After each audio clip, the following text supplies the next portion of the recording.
island nation of Taiwan inundated by strong earthquakes swarmed today.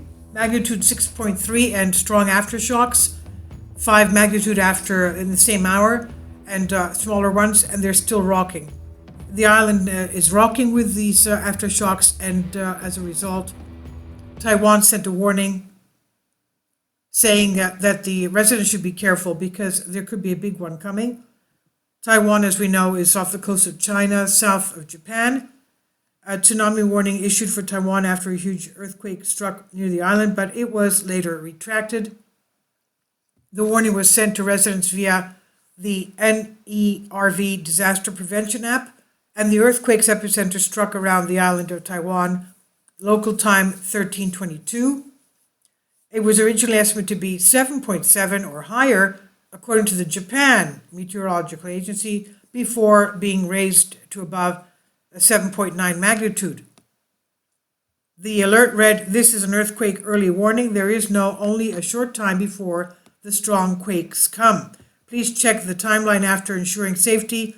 Be careful of things that fall from above or fall down. Please put out fires after the shaking has subsided." An expert said residents in Yama Maikojima could expect to feel very strong shaking. And here we see one of the past earthquakes, what happened to a very new modern building, basically on the coast of Taiwan. What happens is that because of the liquefaction, the softness of the coast, the building just toppled over. It was not, the soil could not support the building after the liquefaction took place during a strong earthquake. So this is what happens there, unfortunately. So they added that there was a risk of a tsunami. The alert said be careful of tsunamis near the swaying coast and at the mouth of the river just in case. The German Research Center for Geosciences, GFS, reported a magnitude 6.1 quake in Japan near Hualien City in Hualien, Taiwan. France, Réseau National de Surveillance Sismique, the French seismic agencies, listed the quake at a magnitude 5.8. The third agency, the European Mediterranean Seismological Center, EMSC, reported the same quake with a magnitude 6.5. A later update confirmed that a magnitude 6.1 quake struck the island's east coast, basically into the water. And we'll see the map of how the tectonic plate just passes right through Taiwan, roughly halfway between Hualien County and the southeastern Japan island of Yonaguni. That's where we had the megalithic underwater ancient stone monuments found, just 70 feet under the surface of the water, Yonaguni. Now, preliminary measurements can offer different immediate after and can differ after the quake and can be revised after further analysis. Buildings reportedly shook briefly in Taipei, the country's capital, which is at the tip of the island on the north, as the 6.1 magnitude quake was recorded. The island east coast, roughly halfway between Hualien County and the southern Japanese island of Yonaguni. And the quake was felt across the whole of Taiwan. Authorities later confirmed there was no danger of tsunami, and Taiwan lies near the junction of two tectonic plates. It's prone to large earthquakes, and we know that there was a southern Taiwan 2016 earthquake, while a 7.3 magnitude quake took place also in 1999. This is according to Express UK. Callum Hoare. Now let's go to the map to see what it looks like.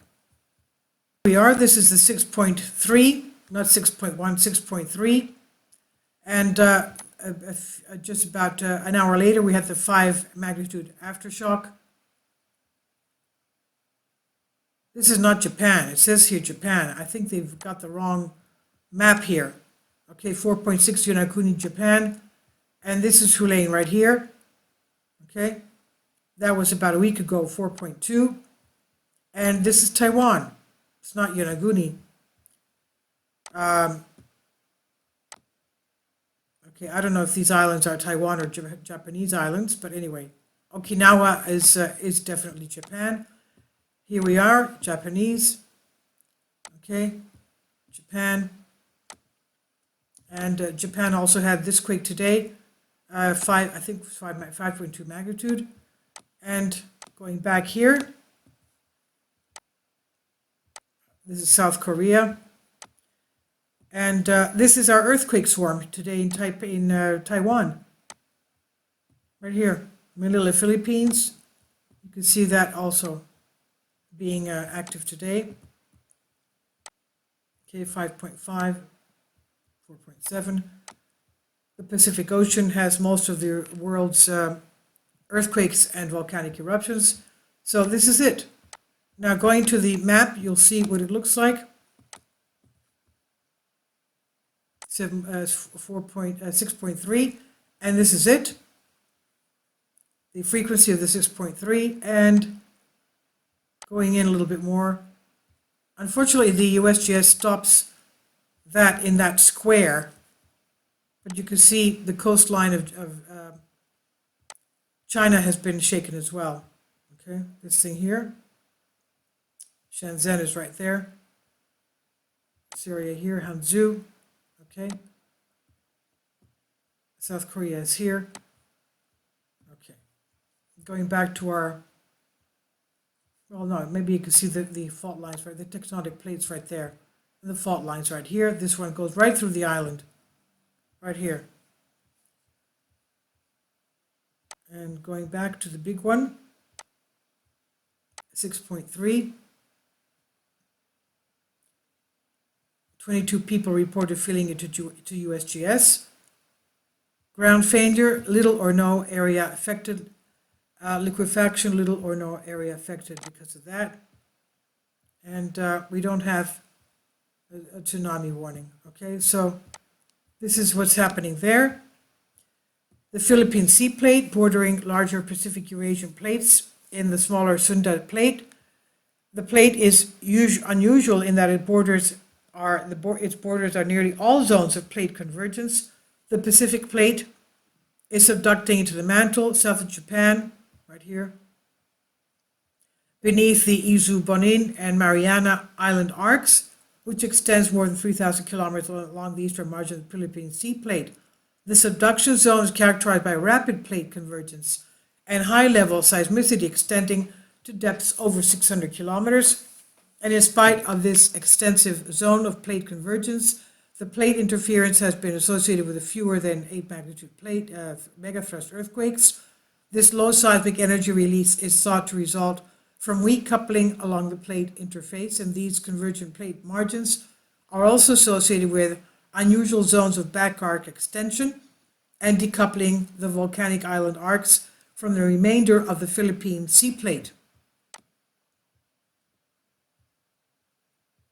And I'll leave links below for you. You can read the rest of that. But basically, it's on the Pacific Ring of Fire. And obviously, there's a lot of